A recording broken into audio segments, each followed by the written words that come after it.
ang PhilHealth at siya po ang Senior Vice President Health Finance Policy Sector ng PhilHealth po, of course, si Dr. Israel Francis Pargas. Doc Ish, Happy New Year! Happy New Year, Dennis, and Happy New Year din sa lahat ng ating taga-subaybay at taga-pakinig. Ikaw, good morning. Doc Ish, may tampo ko sa iyo. Hindi mo na ako dinadalaw dito sa Ronda Pilipinas, ha? Sorry, nagpapagaling pa po tayo sa ating karamdaman. Basta okay na, sige. Oo nga, magkita tayo, Doc Ish, ha? Namimiss ko na yung ating mga chismis, ha? Okay, Doc Ish, pag-usapan po natin tong amnesty na binabanggit po ni PBBM. Marami ho mga kababayan, syempre lahat ho ng, alam nyo naman, lahat ng Pilipino, miyembro ng PhilHealth. Ano ho ba ang general amnesty na inutos po ni BBM para sa mga hindi nababayaran na PhilHealth contributions, Doc Ish? Naayon nga sa direktiba ng ating Pangulo, Bongbong Marcos, tayo ay nagpalabas ng policy circular noong January 9. Ito ay tungkol sa one-time waiver of interest of missed premium contributions ng ating mga employers, pati na rin ng self-employed.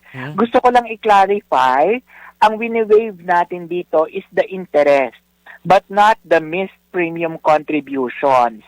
And sa ngayon, ito ay pinapatupad natin sa ating employed sector at para naman sa self-employed, magpapalabas kami ng ibang policy issuance and hopefully within the month maipalabas natin ito.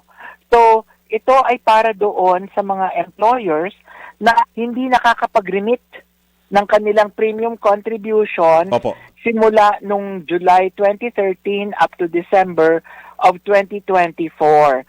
They have 1 year, this 2026, to settle their accounts. At so, kailangan nilang mag-apply sa amin para ma-waive yung interest ng kanilang missed premium contributions. Ulitin lang natin yung date, Doc Ish, ano? Kasi yung iba inaakala, maski yung prior to July, July 13 po ba yun, Doc Ish?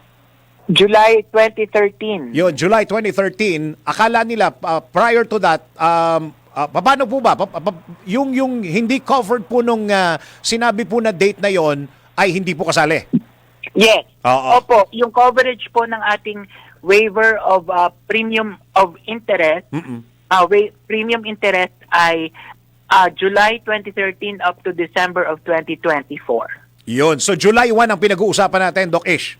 Yes. Opo. Yun, very good. Mas maganda ho malinaw kasi marami hong nagsasabi na parang maski yung mga prior to July ay hindi na ay sinasali, parang gano'n, Doc Ish eh.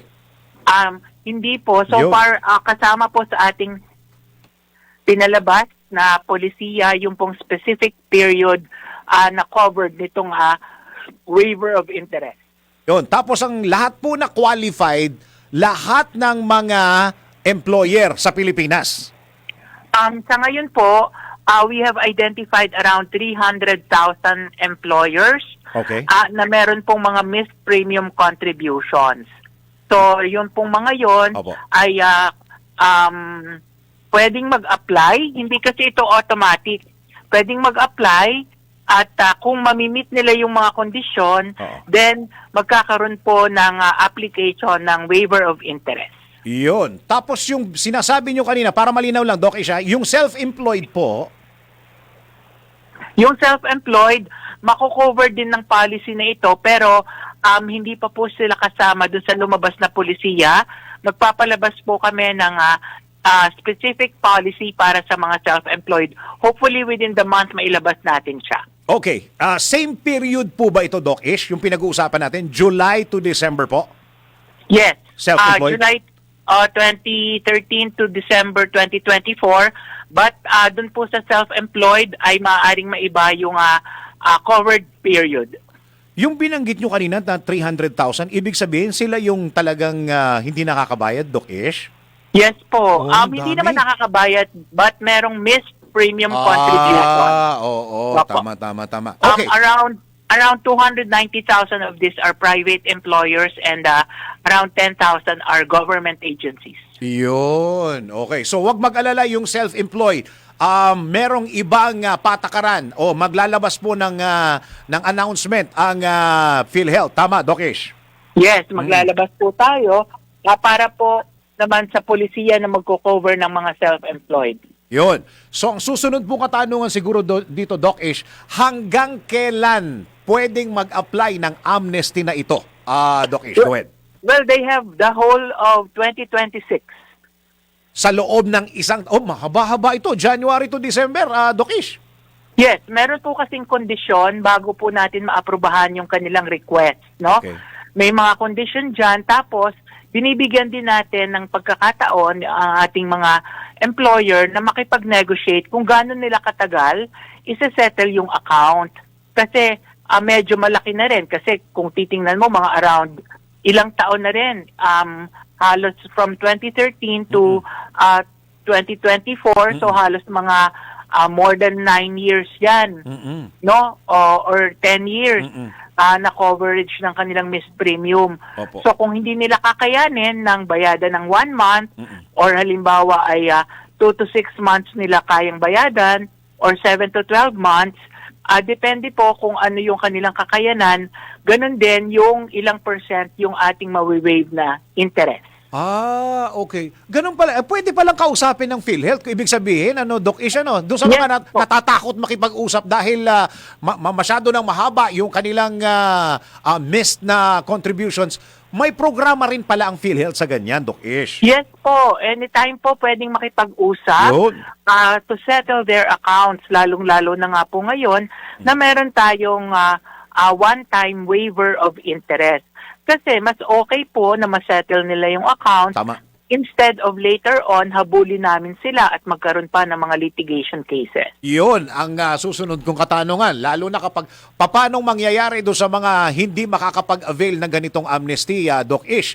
Hindi lang itong pinag-uusapan natin, July to December, maski yung prior pa. Ang unang penalty dyan, Dennis, would be the application of the surcharges or interest.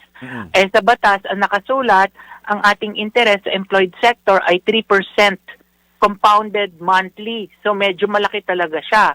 So yun ang unang penalty. Pangalawa is pwede namin silang habulin at kung hindi sila makabayad, they can be subjected to litigation cases. Yun. Naku, kaso yan. Okay, Doc Ish, ito, type ito ng mga negosyante. Ito, itatanong ko, paano meron silang ganyang penalty noon at nasettle po nila ng mga July, August, September. Ano ang mangyayari doon sa mga nakipag-settle na yun? Well, kung sa-settle po nila yung accounts, then ibig sabihin po, hindi na sila magiging delinquent. Unang-una ay nabawasan yung kanilang babayadan because nga po magwe-waive ang interest natin. And so, dapat po, after nilang masettle yung kanilang unremitted premium contributions, dapat po ay tuloy-tuloy na silang nagbabayad kasi kung hindi, magkakaroon po uli sila ng penalty or magkakaroon uli ng surcharge kasi nga yung pong waiver is one time lang naman. Yun, very nice pala, no? Siguro susunod na katanungan dito, saan pwedeng makipag-settle yung ating mga kababayan na negosyante at ano po yung mga, siguro naman maintindihan ng mga negosyante ito, ano yung mga dokumento na kanilang dapat dalhin? Kailangan ba dala nila yung mismong, anong tawag dito? Yung mismong memo, yung mismong circular ni Presidente, hindi naman, Doc Ish? Well, they can settle and negotiate po through all our offices, including the local health insurance offices. May mga kondisyon ito bago ka maaprubahan. Unang-una, dapat po ay updated ang information ng kanilang mga empleyado and company profile. Okay. Pangalawa, hindi lang naman ito issue ng settling of accounts, but also making sure na yung mga empleyado nila ay nakakakuha ng sapat na benepisyo galing sa PhilHealth. Kung kaya't nire-require din natin bago maaprubahan ang waiver of interest ay yung dapat lahat ng empleyado nila ay nakaregister na sa ating Yakap Clinic or yung ating Yakap program, which is our primary care program. At pangatlo, dapat po ay walang existing litigation cases, at syempre, kompleto po yung kanilang mga dokumento. Unang-una ay yung pagsasubmit ng letter of request. Iyon. Naku, isingit ko na ho itong yakap, Doc Ish, if I may ha. Paano po ba ito? Kailangan po ba tayo, yung mga kababayan po natin ay naka-enroll sa mga clinic kung saan kami nagpapacheck up, Doc Ish? Yes po. Nasa batas po na dapat lahat ng miyembro or lahat ng Pilipino ay nakaregister sa kanilang napiling yakap clinic para po makuha yung mga serbisyo katulad ng libreng check-up at konsultasyon, libreng laboratorio at libreng gamot.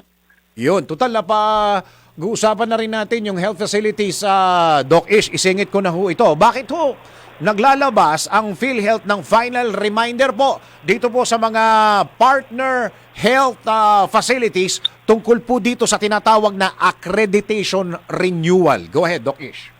Bago po kasi makapag-participate ang ating mga health facilities sa PhilHealth, dapat po sila ay accredited. Okay. At yan po kanilang accreditation ay nagtatapos pagkatapos ng taon. So hanggang December 31.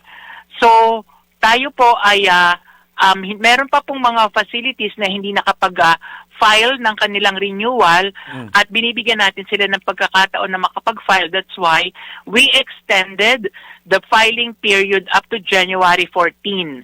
Ay, so hanggang bukas. January 14 hanggang bukas po ay meron pa pong pagkakataon ng ating mga pasilidad, lalong-lalo na mga ospital, na mag-file ng renewal ng kanilang accreditation. Otherwise, hindi na po sila accredited or hindi na sila makaka-participate sa ating program. Ako, ayan ho ang malungkot. Maganda talaga yung pagpasok ng 2026, Doc Ish, ay malinaw yung ating mga dokumento para na rin sa ating mga empleyado. Tama, Doc Ish?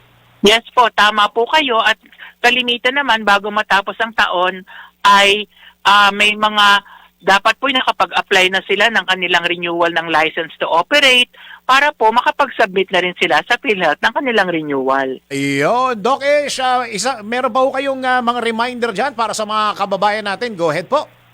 Well, opo, gusto ko lang pong ipaalala na nailabas na po natin yung policy issuance noong January 9 and magiging effective siya 15 days after the publication.